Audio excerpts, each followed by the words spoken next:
Hello everyone, welcome to a new video for the NASDAQ price prediction based on Elliott wave analysis. This is the daily close, I would say the weekly close, and this time be early for this week because of course today is the Good Friday and the market is gonna be closed for the stock market and the NASDAQ.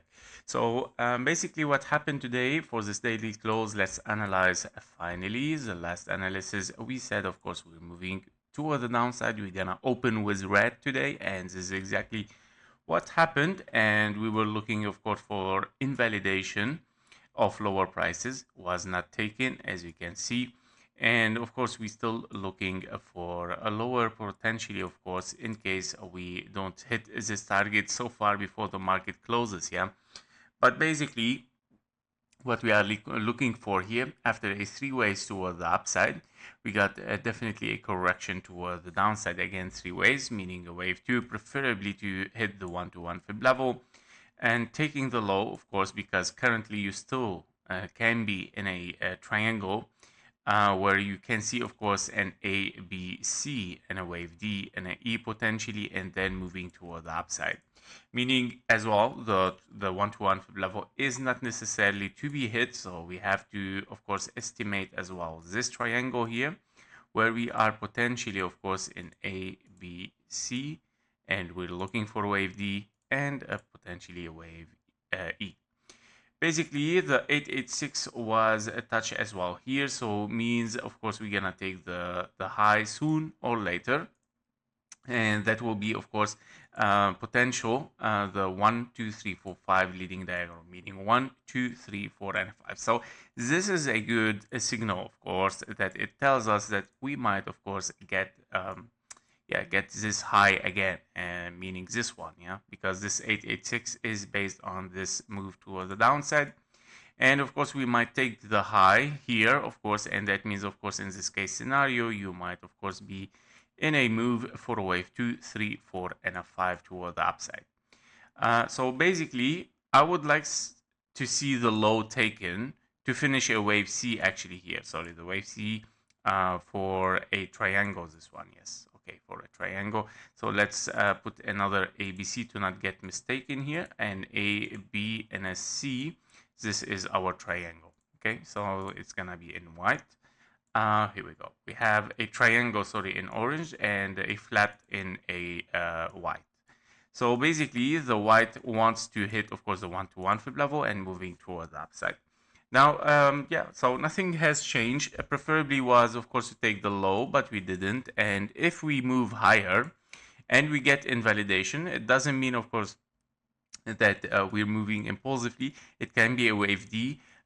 Much more levels to watch, of course, after this. If we take the high here, meaning you have finished a correction, truncated, and you're moving for higher, because this triangle will be invalidated. It's not allowed to take the wave B. Yeah. So this is what is going on the SPX as well. Let's take a look. So on the SPX, we still looking for lower, and it's going to be, yeah, still red. We did not also took the invalidation of the bearish. We're still in an impulse potential 1 2 3 4 and a 5. And we're still looking, of course, for ABC potential toward the downside. So let's mark this as well, A, B, and a C, to take, of course, a wave 2 here in a diagonal potentially, that it can unfold somewhere here. Not necessarily to be very aggressive diagonal, by the way, but here we go. Now, if we take this one more extended wave 5, yeah, possibly it can be. Why not? I mean, it should be very extended. Let me check the fib level if we have a chance to get an extended. Well, not. Yeah, not, because as you can see, you overshooted the 1.618, meaning the wave 5 might simply take the low. If we move to the 15-minute chart, we see, of course, 1 2 3 4 5, wave 3 4 and a 5. Okay. Yeah, so basically it is an extended wave 3, so the wave 5, a very low possibility to get extended. And in this case scenario, I'm not sure if we're gonna take the low. It gives me again the intention here, the potential of a triangle ABC and wave DE. So let's mark this again. We will not let any scenario pass without testing it, right? This is the aim of this channel, right? At the end, A, B, C, D, and a E. Yeah, so we're gonna see if this gonna happen. Of course, it's on the table. Yeah, so we're gonna watch it. We're gonna watch what's gonna happen. Okay, so I know a lot of lines right now that we are looking at, but I'm gonna try to keep this, yeah, as much as possible less. But basically, this is our, of course, diagonal here, and we have a triangle, and of course, the invalidation of a bearish. Okay, so let's put it a little bit away. Oh my God, here we go. Yep, so basically that was it for SPX. We're gonna test, of course, a wave C here. If we see higher without taking the low and we move for a wave D, if we break the high and we move higher, therefore, of course, truncated wave ABC, you're moving for wave 3, 4, and a 5 continuation of the diagonal.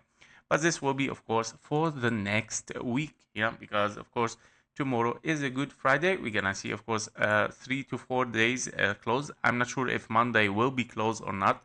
I'm gonna check, of course, but basically, yeah. That was it for SPX and NDX. Thank you for watching. Thank you for your likes and comments. And I wish you, of course, a holy holiday and enjoy the time with the family as well. See you in the next one. Bye bye.